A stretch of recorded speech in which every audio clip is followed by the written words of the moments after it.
Straight out of the gate, I want to clear up the thumbnail for my non-American viewers. This drop is 36 degrees Celsius. I'm gonna rank every coaster and give them my review. Every drop and every hill, every launch and every loop. Rate it 1 to 10 and then we'll do it all again. Gonna rank and review every coaster.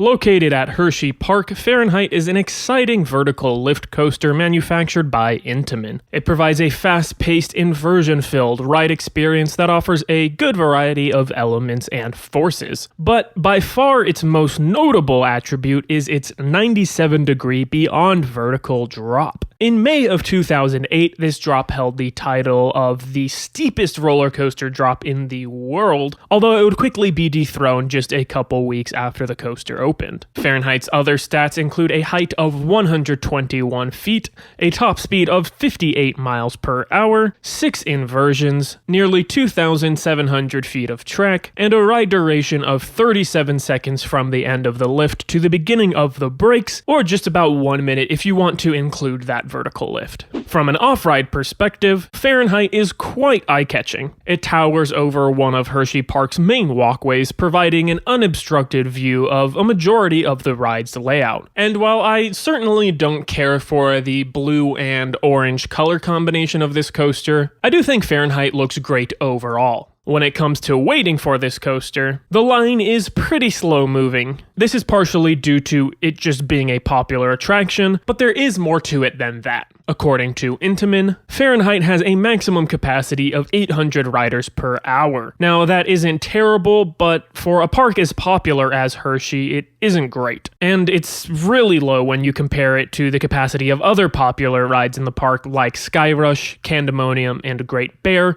all of which have a theoretical capacity of 1,300 riders per hour or higher. Hersheypark also offers a skip-the-line service called Fast Track, and guests utilizing that service take up a large percentage of seats each ride cycle. You can, however, avoid long waits by heading to Fahrenheit right after the park opens, as many guests will go on the several coasters closer to the park entrance. And you can also get into the line right before park close. Once the park is closed, there won't be any new Fast Track guests, so the regular line will move significantly quicker. Thankfully, if you do have to wait a long time, the queue does have a decent amount of shade as well as fans and misters, which was much appreciated on the days where the temperature was close to the angle of the drop. Once you get up to the station, you will be assigned to one of the 6 rows, although you can request a specific row, which the grouper would typically accommodate. They did, however, seem to be a little more reluctant to honor front row requests, but I much prefer the back anyway, and I'll get into why that is in a second as we take a look at the on-ride experience. After those gates open up, you head onto Fahrenheit's relatively well-designed trains. For reference, these cars and restraints are quite similar to Storm Runner in the same park, as well as Maverick at Cedar Point and Intimidator 305 at King's Dominion. These seats do not feel very open, but thankfully the over-the-shoulder restraints are soft and don't cause any discomfort throughout the ride.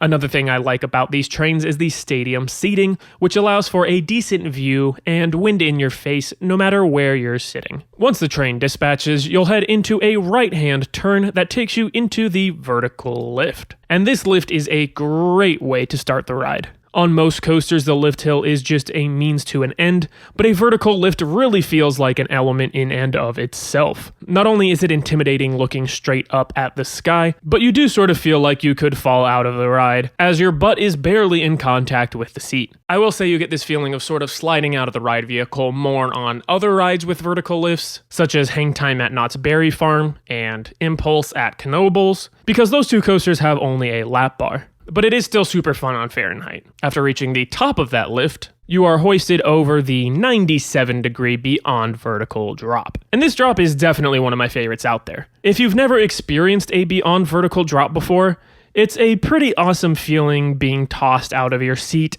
as the train dips underneath itself. And speaking of getting tossed, holy ejector airtime do you get tossed. In the front row, you get pretty strong ejector airtime, but it's gradual and not super aggressive. In the back row, though, You get pulled over the top and experience airtime immediately once you start going down, and it is so aggressive and forceful. And this is why I prefer the back. You go from being completely in your seat to a couple inches out of it in the blink of an eye. And in addition to the ridiculous ejector airtime, this drop gives me a pretty good stomach dropping sensation. The valley that follows the drop provides some strong positive G-forces pushing you down into your seat, which is an exciting and immediate contrast to the negative G-forces the drop just delivered. You then head up into a double inverting element known as a Norwegian loop. Rising up into this element delivers a slight floating sensation that is more noticeable on the left side of the train due to the track's banking and elevation. This mild floating continues as the track begins to twist upside down. Once inverted, the track behaves like the second half of a regular, traditional loop. You fall towards the ground picking up speed, and again get pushed into your seat with a forceful dose of positive G-forces. The second half of the Norwegian loop is essentially the first part, but reversed. You rise up into a half loop before twisting upright near the apex. This inversion does not provide a floating sensation like the first, as you are traveling a bit too fast, but you feel the faint presence of lateral G-forces as you twist upright. Exiting the element also gives good pull and very slight airtime to riders in the back as you drop down to ground level. The element that follows this Norwegian loop also contains two inversions, although it's probably my least favorite part of the ride.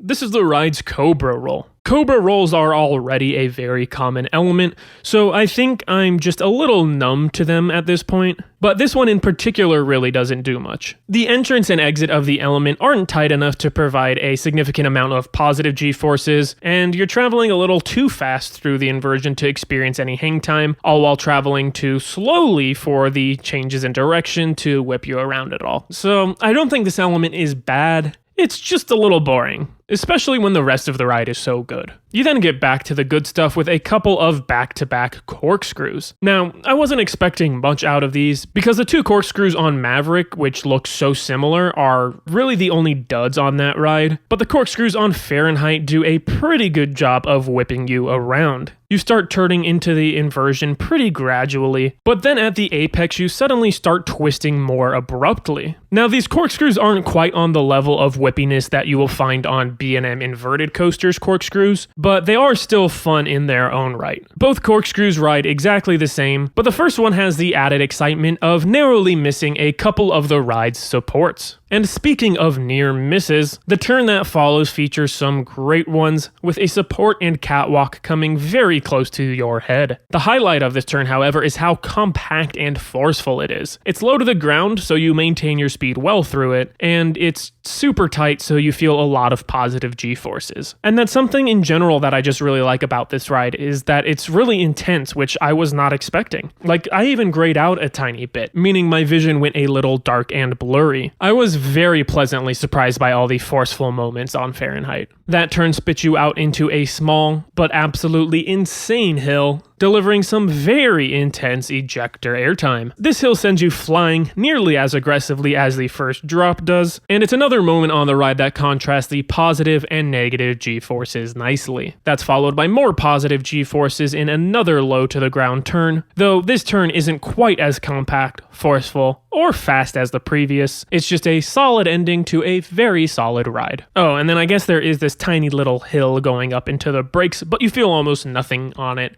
Maybe a tiny little bit of floater in the front. So, what would I rate Fahrenheit? I'd give it a very solid 9 out of 10. I think it checks just about every box that I want a coaster to check. It has some great airtime moments, some intense moments, good inversions for the most part, and I really like that it's a looping coaster that has variety. A lot of times coasters with 6+ inversions focus solely on going upside down, and I really like that Fahrenheit keeps things varied. The only downsides would be the Cobra roll being a bit lackluster, and the fact that I wish it were just a tad longer, but ultimately I think this coaster is great. As far as where this coaster ranks, it sits within the top 15% of coasters I have been on, at number 45 out of 308.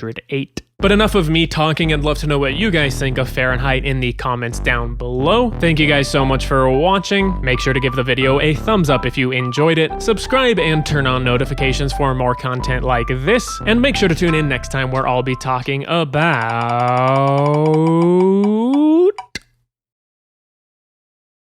Storm Runner.